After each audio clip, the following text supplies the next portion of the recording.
السلام عليكم ورحمة الله وبركاته. معاكم أسرار ست البيت. النهاردة إن شاء الله هنعمل وصفة حلوة خالص، وصفة اللحمة في الصينية زي ما بيعملوها في العزومات، وهنعملوها بطريقة خفيفة خالص. شايفين اللحمة معايا مستوية ازاي؟ شايفين اهي اهي، والريحة كمان حلوة خالص اهي مستوية.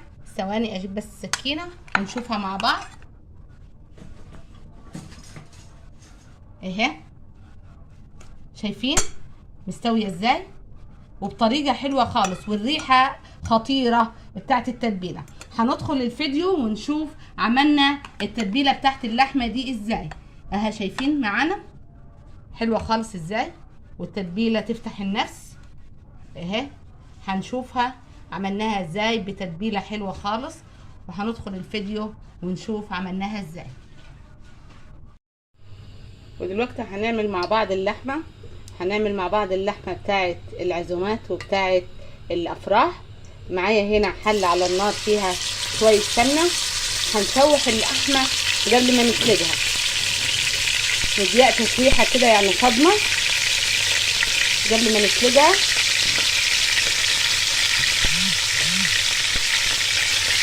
بالشكل ده. اللحمه دي بيبقى طعمها حلو خالص كده لو عملتيها في عزومه، عملتيها في فرح اهي.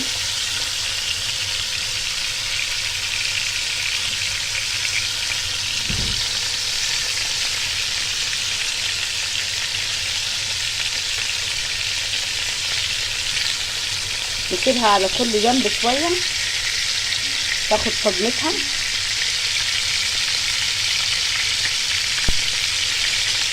بعد كده انا مسخنه ميه عشان ما ينفعش ان انت تحطي ميه بارده عليها.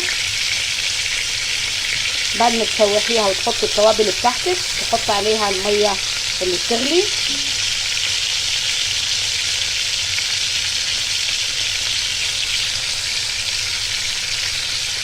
زي كده اللون اول ما يتغير على طول تقلبيها.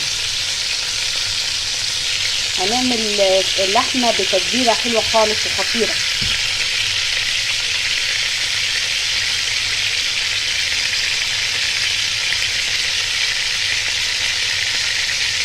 ان انت ما تسيبيش حقن بعد كده ان انت تحمر اللحم بتاعتك. ومن ناحيه تانية برضو ان انت هتاخدي شوربه حلوه غير اللحمه اللي احنا سلقناها مع بعض قبل كده وعملنا عليها البسله.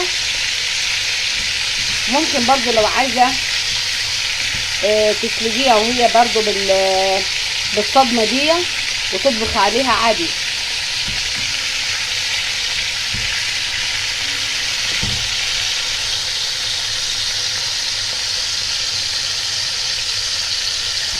اهي اللحمه بتاعتنا اتشوحت خالص.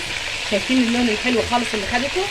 هحط التوابل بتاعتنا زي ما احنا عارفين، الطماطم والبصل والفلفل الاسود والحبهان وورق اللورة اهو.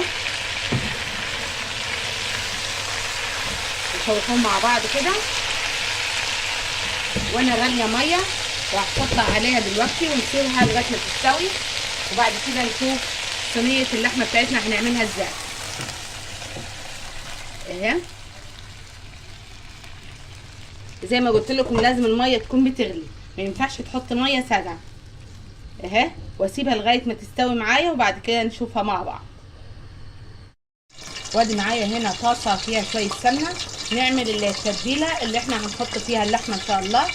واللحمه معانا بتستوي هحط بصله مقطعه ما تبشرهاش، عايزينها احنا ايه كبيره كده اهو مقطعه. عايزه تعمليها جوانح اعمليها اهي بالطريقه دي. ونحط عليها شويه ملح ونحط فلفل اسود ونشوف بعد كده التوابل اللي هنتبل بيها اللحمه لما نيجي نحطها لغايه ما تدبل البصله. ونحط عليها الفلفل الاخضر. انا مجهزه الفلفل الاخضر مقطعاه، ومجهزه برده طماطم ومقطعاها. شايفين البصله دبلت اهي معايا. هفضي هنا الفلفل الاسود مع حته تومه. ادي حته التومه اللي احنا مفرزينها مع بعض وادي شويه الفلفل الاخضر واقلبهم مع بعض.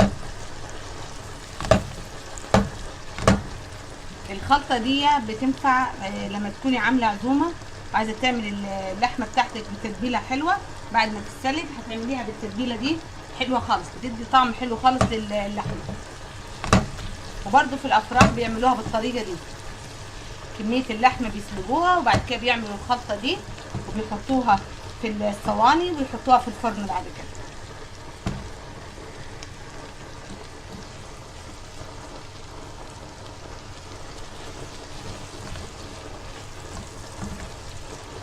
انا مش هحط صلصه، انا هحط عصير طماطم، بس العصير الطماطم هخليه سميك مش محطوط عليه ميه كتير، بس يعني شويه الميه اللي اتفرموا في الخلاط. هحط دلوقتي قطع الطماطم برضه اقلبهم واسيبهم ياخدوا يدوا كده مع بعض اهي. والتتبيله بتاعتنا هحطهاش غير لما احط اللحمه، يعني هحط تاني شويه ملح وهحط شويه كزبره ناشفه وهحط حبهان وهحط لورا مطحون، كل ده هيبقى مطحون واحطهم ويبقى حلوه خالص التتبيله بتاعتنا. وبعد كده تتحط في الفرن.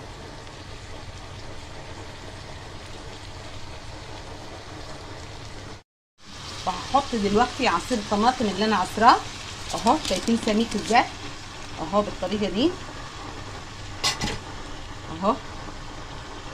وهقلبه واسيبه ياخد يدي مع بعض لغايه ما تستوي اللحمه ونحطها مع بعض في التتبيله الحلوه دي. وبعد كده نحطها في الفرن اهي لغايه ايه ما تغلي معايا. ومعايا هنا اهي اللحمه اهي شغاله اهي خلاص جربت تدخل في السوا. اللحمه انا حطيت لها النوى بتاع البلح زي ما حطينا المره اللي فاتت، انا قلت لكم ان هو بيساعد على استوى اللحمه اهو بالطريقه دي لغايه ما تتسبك خالص معايا. وبعد كده تستوي اللحمه وانزل باللحمه على الخلطه الحلوه دي واتبلها وبعد كده احطها في الفرن. اذا كنت عايزه يعني تبقى فيها صوص غطيها بورق ألمونيوم، لو عايزاها تتنشف معاكي سيبيها كده من غير غطا في الفرن وهتبقى متنشفه وهتبقى طعمها حلو خالص، تبقى شاربه الصوص ده هو وتبقى حلوه خالص معاكي. نسيب التتبيله بتاعتنا دي تتسبك مع بعض اهي. انا طلعت اللحمه اهي ورصيتها في صينيه، ابتدي اتبلها، احط لها شويه ملح خفيف خالص لان انا حاطه في الصلصه اللي احنا عملناها مع بعض بالطريقه دي. هحط كزبره ناشفه اهي بالطريقه دي على كل حته كده اهي، وهحط ورق لورا مطحون وهحط حبهان مطحون وهحط شويه فلفل اسود. انا مشغله النار تحتيها عشان تاخد غلوه قبل ما احطها في الفرن. بعد كده احط التتبيله بتاعتي اهي اتسبكت خالص اهي زي ما انتم شايفين، هحطها على اللحمه اهي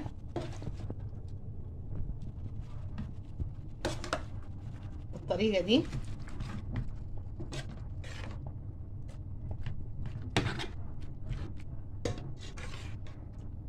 اهي، وتاخد غلوه بس في على النار هنا.